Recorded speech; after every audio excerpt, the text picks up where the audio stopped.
Hello and welcome to another episode of Nightcap with Nightcat. We're back in the studio, baby. Episode 35. I am so happy that you're here. It's been way too long. How have you been? It's been forever. Talk to me in the comments. Let me know what's going on with you. We have a great show coming up today. First of all, I'm going to tell you how ridiculous I am and how quickly I make stupid decisions with another Nightcat classic tale. Plus, I'm going to talk to you all about Pablo Escobar's cocaine hippos in the litter box. But before we get into any of that, let's kick the show off with one of my favorite segments, Wild Wednesday! Now, normally, Wild Wednesday is where I bring an animal from my job at Scales and Tails and I show you and teach you something new and fun about them. But I got a new baby that I have to show off to you. If you've already seen him on Instagram, pretend you haven't. But the thing is, he's so little. He's such an itty-bitty little baby, a common snapping turtle, that I don't feel good about bringing him down into the studio and stressing him out underneath all the lights and everything. So instead, I thought it would be fun to take you on a tour upstairs.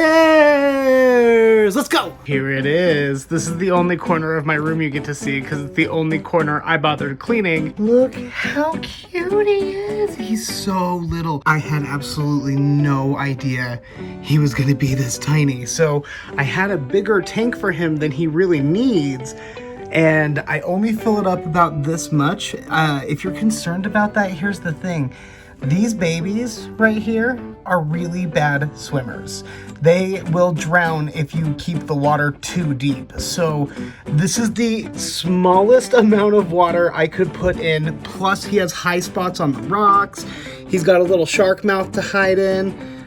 You know, just trying to make it real comfy for him so he's got options. We just did a water change because turtles, as cute as they are, let me tell you something about turtles. They are absolute poop machines. 110% poop machines. It's ridiculous. So be prepared for that if you end up getting yourself a turtle. It's going to be a lot of water changes. So we just finished changing his water. We're just going to plop him right here. I like to put him back on a little rock here. We're currently feeding him Reptisticks. So he's getting a couple of these a couple of times a day. Set it right there for him. And he probably won't eat on camera. He's really shy about everything. In fact, he's probably pretty stressed out. So I am just gonna tuck him into bed here. Put his little lid on in case some cats get some funny ideas. Bye-bye, little turtle. Bye-bye, little turtle. I am just absolutely obsessed. Okay, I want name suggestions in the comments on this video. What should I call this little turtle? Let me know, and then I gotta pick a name soon. I am partial to Dipper. I'm a big Gravity Falls fan. If you haven't watched Gravity Falls on Disney Plus, I'm pretty sure it's on Disney Plus and Hulu, actually. It's like a Disney XD show, but it is hilarious. The main character, well, one of the main characters, his name is Dipper. I love the idea of one day having Dipper, and then I want to get his sister, Mabel, who's like a different kind of turtle. And then Mabel has a pig in the show named Waddles, and I want to get a little tortoise that waddles around named Waddles. Ugh. Dreams. I'm a weird turtle guy now. I love turtles. I'm obsessed. And with that, I think it is time for us to get into the litter box. Ew, what stinks in here?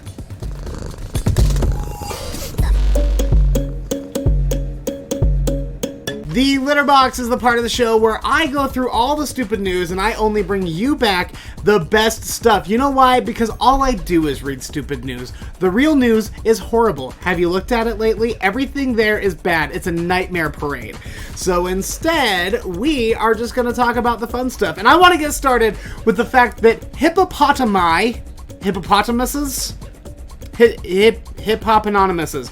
hippos, they have officially been declared people by a U.S. judge. Well, very specifically, around 100 hippos living invasively in the wild in Colombia have been declared people.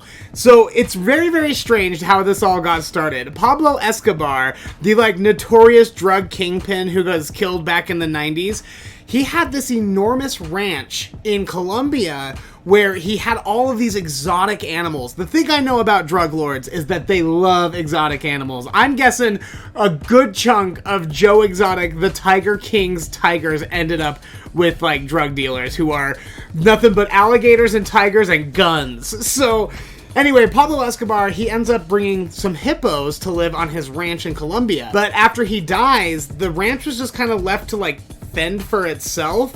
And most of the animals ended up getting packed up and sent to zoos and sold off and stuff. But there were 4 hippos specifically who were too difficult to catch. And they were like, well, whatever, we'll just leave them out there. But they ended up thriving. And not only are they doing well, they're actually, in a lot of ways, doing better than they were in their native Africa. Because I guess the temperatures are just perfect for them. So they're able to have babies even younger, which means that they're having more babies. And just in like the 30 years that these things have been out there, those 4 have turned into somewhere around 100. Some reports say around 120 wild hippos in Colombia. Well, Colombia has talked about since 2009 killing off these hippos, just culling them because I guess, you know, obviously it's not good to have an invasive species. Invasive species tend to wreak havoc on the natural ecosystem, which ruins it for a lot of native species. So they're considering euthanizing, taking out the hippos, but there's also a push to just get the hippos fixed, to spay and neuter, I guess. Sterilize, I think, is the appropriate word. I don't know if you can spay and neuter a hippo. Is that a thing? They spay and neuter mammals all the time. Hippos be mammals. Yeah, I'm pretty sure. So they're considering going like a non-surgical route of sterilizing all of these hippos. And this is where it starts to get into court, because in Colombia, non-human animals have certain rights and can be represented in court. So like I could go into court on behalf of an animal. Like if I was a lawyer in Colombia, I could go into court on behalf of an animal advocating for better treatment for that animal. And another thing about Colombian law, apparently, is that it allows people to go to the United States to get testimony and documentation. So you can come to a federal court in the US and get testimony from US experts that they can then take back to Colombia for their trial. So this is how this ends up happening. The lawyer in Colombia is suing on behalf of the hippos so that they don't get slaughtered. He is working with the Animal Defense Fund here in the United States. They went to the court asking the judge to declare the hippos people under, I guess under Colombian law, like what they would consider to be Colombian law, and that they should admit testimony from United States wildlife experts stating that the hippos have the right to have some sort of freedom, and it's not right to just take their lives away when sterilization is a much more humane option. So they end up getting the judge to declare the hippos people. Now, the order is extremely narrow, and it pretty much only pertains to those hippos in Colombia. But the judge in the United States declared those hippos people and that they have rights. So now these guys in Colombia are working out a deal with the court to have them sterilized. But now they're working out, like, what kind of sterilization. That's all boring. So a judge in the United States has said that hippos are people. And while this won't have, like, a direct effect over in Colombia, and honestly, it doesn't really affect any of our laws here, it is a huge step in the right direction as far as animal rights go. Also, very progressive of Colombia's animal rights laws that you can actually just go to court as a hippo. I am a lawyer hippo. I am here to represent my fellow hippos, and if the court doesn't find in our favor, we're just going to eat every person here. Did you ever hear about that? I mean, I'm sure it's happened before, but there's one time very specifically I remember someone telling me that a guy got swallowed, entirely swallowed by a hippo, and then thrown back up. They're monsters. I understand why Colombia doesn't want them around, but they're also a little bit cute. They're ugly, but they're so ugly. Ugly, lumpy, cute. Ooh, I just love animals. I just love all little monsters. All right, a man in Florida, because, you know, most stupid news stories start in Florida. A man in Florida was arrested for hitting a woman with the letter G. Jordan Thomas was at the Indian River courthouse for arraignment relating to battery charges against a 23-year-old woman. So they're at the court, and he sees the 23-year-old woman, and I'm not sure if there's, like, an actual exchange. I don't know if they end up talking or, like, getting into some sort of spat or anything. But what I could find said that he basically found, like, a marquee sign on courtroom 3. He pulled the letter G off and hucked it at her as hard as he could. He just boomeranged that letter G and just plopped her. You're already in trouble for hitting that woman. Why would you hit her again in court? What compels these people to do these things? What is wrong with getting in trouble when you're already in trouble, buddy? Stop it. I'm gonna keep a whole pocket full of marquee letter G's, though. I'm just gonna start stealing them from every marquee I can find, and I'm gonna huck them at slow walkers in the grocery store. Like, this episode is brought to you by the letter G as a get out my way. And finally, a Florida man. Yep, we're doing 2 Florida men, and hippos are people. I love this episode. A Florida man was taken by ambulance after calling 911, reporting that he had shortness of breath. So the ambulance gets there, loads him up, they're on their way to the hospital. He stands up, or like gets up, gets entirely naked in the back of the ambulance and starts pleasuring himself in front of everyone, making direct eye contact. Ooh, spooky. Well, you know, I shouldn't say fully naked. Apparently, he was not fully naked. The EMTs reported that he was wearing a... How are we going to say this on this show?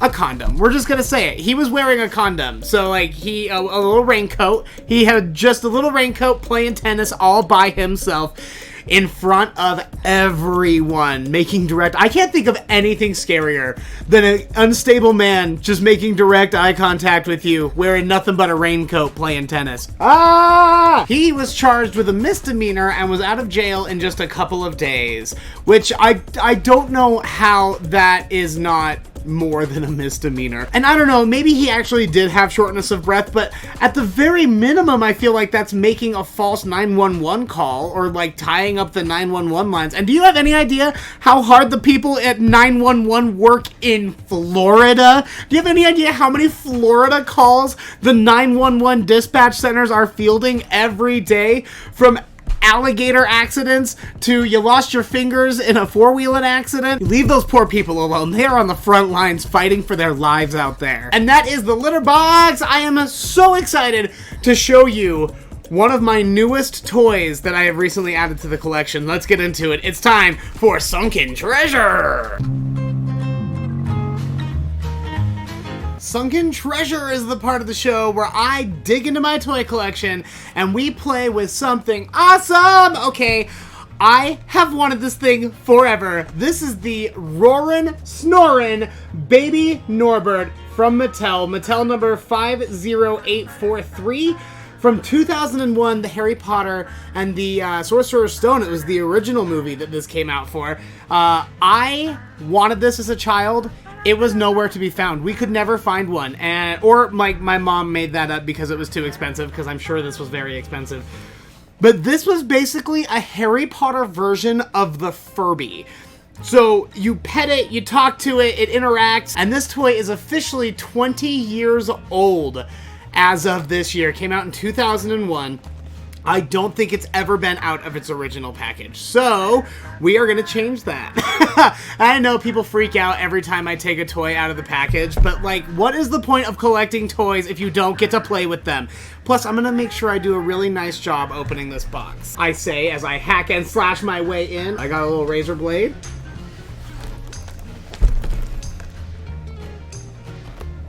There we go. Oh, it's because it's folded 9 ways to Sunday.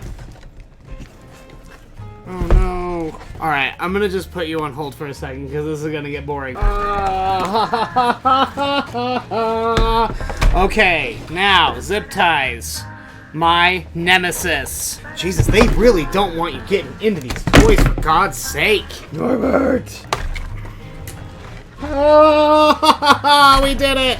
We did it. Plus, now we have a little Hagrid's Hut cardboard background so that we can do some Hagrid's Hut scenes with all the action figures. I'm so excited! Look at him! And I read ahead and made sure to grab 4 AA batteries, as it says on the box, before I came in and recorded, because you know me, I'm always forgetting stuff. But I got screwdrivers and a battery this time. I am killing it. Killing it! And we use the Amazon Basics because I'm an Amazon Basic. Little Norbie. There we go. Oh my Norbert! He's so cute! I feel like John Hammond in Jurassic Park. Hello, little one. Hello.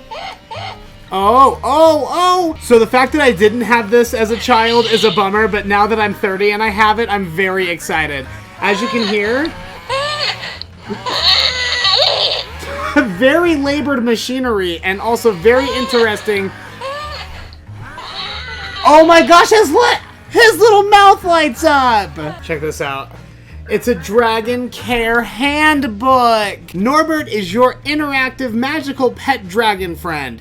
He roars and snores and loves to explore, and he really responds to your touch. Have you ever seen anything this cute in your entire life? Okay, so here's the thing. These are hard to find. I can't find a whole lot of them. Definitely not in the package, and when you do, they're at... Oh, I know, big roar, buddy. They're at least like 80 bucks when you do find them. So I found this on, again, my favorite place to find Harry Potter toys. Pretty much the only place I buy Harry Potter toys from now anymore because it's usually the best deal. ShopGoodwill.com. I got this puppy for $22. I love you so much. Anyway. He's my new favorite toy in the collection. Well, that's not true. I still have a lot of favorites. Not that you're not precious. I didn't mean to... You know, I'm going to shut my mouth now before I say something really, really offensive. Alright, I'm going to put him to bed with some chicken hearts and brandy, just like Hagrid would. And then I will come back with another Nightcat Classic Tale.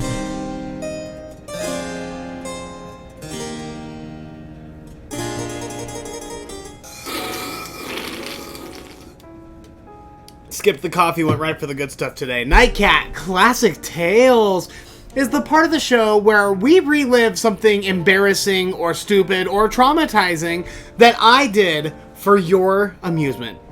Not that I did it for your amusement, it's just that we're telling you for your amusement. And usually I do these things of my own free will, trust me. So recently, I had 2 very dear friends of mine get married. Scott and Alicia, happy wedding, and I hope you're enjoying being married to each other for eternity.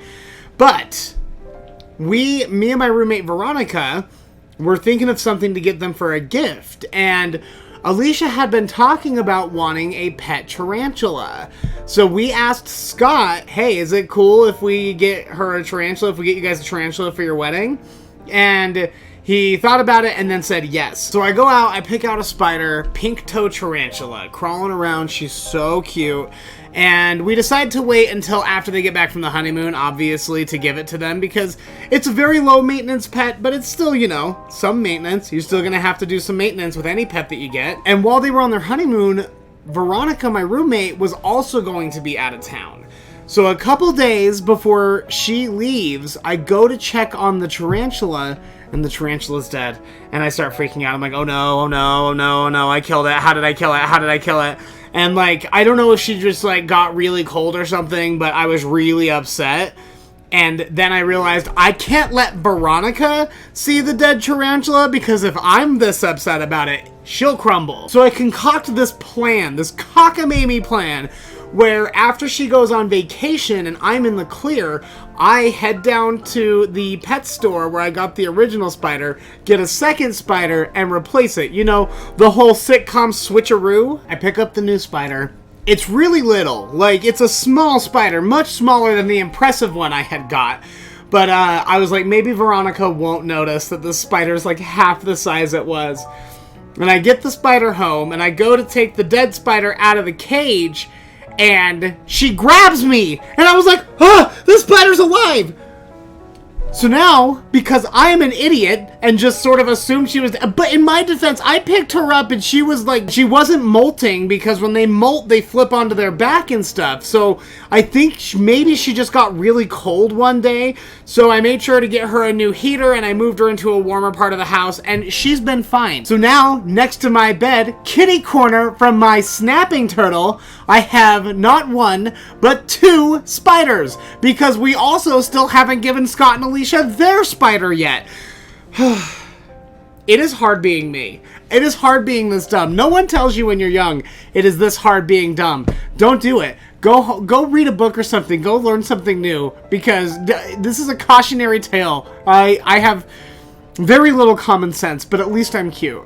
And that is another Nightcat Classic Tales. All right, let's wrap things up with the CATSPIRACY Corner. CATSPIRACY Corner is the part of the show where we go through some of my favorite stupid conspiracy theories just for funsies. I'm not telling you to believe in them one way or the other. In fact, you know what? Most of the time, don't believe the things that I'm telling you in CATSPIRACY Corner. But one of my favorite conspiracies of all time, and I guess it's less of a conspiracy and more of just like an urban legend, it has to do with the Denver International Airport. More specifically, the Big Blue Horse. Now, there are a lot of conspiracies, it turns out, around the Denver International Airport. And to be fair, that place is weird. They have these crazy gargoyles that are hanging out everywhere. The gargoyle art is nuts. You'll see Masonic imagery all over the place, like the Masons have just taken over. And that has led a lot of people to believe that the Denver International Airport is the headquarters of the Illuminati. There are tons of tunnels underneath, you know, for baggage. Or are those tunnels the underground layer of the super elite world order, the Illuminati? Ooh. A big reason people believe that it's Illuminati headquarters, by the way, is because construction got delayed and it ended up costing way more than they expected it to. So they were like, oh yeah, because they needed to add the Illuminati headquarters. It's like, no, that's just government contractors. Have you not met a government contractor before? The government picks the slowest, least expensive, least experienced people every time, because they're the least expensive. Every time. They never get it right. Other rumors about the Denver International Airport include that there is a UFO hangar instead of just airplanes. Like, aliens can come park and depart from the Denver International Airport. Rumor has it that all of the art in there is suggestions. Like, if you go piece it all together, like, I don't know, Goodwill Hunting or something on a chalkboard, I guess, that you can figure out the end of the world. The art is explaining and telling you and foreseeing the end of the world.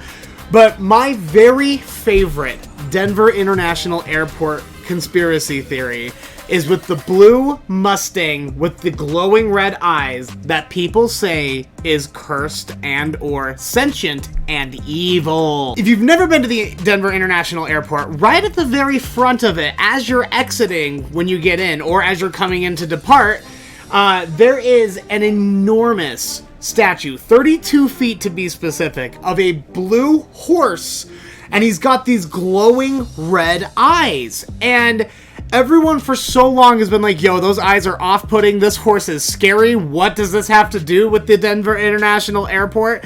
And it's led a lot of people to believe that it is haunted or cursed. And it doesn't help that the statue actually did kill its artist. So the main artist, while he was working on the horse, a piece of it fell off and struck him in the leg. It severed an artery and he bled out before the horse was finished. So his studio ends up finishing this whole thing in 3 like big pieces, like the head, the torso, and then the butt. And they sandwich it all together, finally get it to the Denver International Airport. And everyone's like, ooh, those red eyes are creepy. People are already nervous to fly. You don't need to make them think that they're cursed. It's a tribute to the artist's father, who owned a neon sign shop that he worked at when he was a kid. That's what got him really interested in art. But, you know, that's really precious for you individually, dead guy who died putting those eyes in, probably. But for the rest of us, they're terrifying. That scary-ass horse. So the vice president of marketing at the Denver International Airport, and you can read all about, by the way, all of these conspiracy theories on the Denver International Airport website. They have like a whole section of just rumors and conspiracies, which, good for you. I'm glad you're leaning in. But the vice president of marketing has stated that they like to view the horse as the protector of travelers. Like, don't worry, the horse is with you now. I don't want that horse on my team. He's scary. People in Denver either absolutely hate it or they love it and they would die for it. And a lot of airport employees had said that if anyone ever tries to come and remove the evil horse from the front of the airport, they will just lay their bodies down in front of it and stop any like bulldozers or cranes. Like, that's how seriously Denver takes this haunted ass horse. So maybe the horse is haunted. Maybe he is evil. Maybe he's possessed by the artist's ghost. I mean, the artist died there, so maybe he just got tethered to this horse statue, or maybe absolutely nothing is happening and it was just a very bold choice of the artist to include those glowing red eyes. But either way, if you're ever in Denver and anything bad happens to you, you can blame the horse. It's that horse's fault. Thanks a lot, horse. And that is another episode of Nightcap with Nightcat. Thank you so much for watching. I appreciate it. I know content has been sporadic, to say the least, since tours started picking up. The Nightcat True Crime Walking Tour, by the way, still going strong. I love it.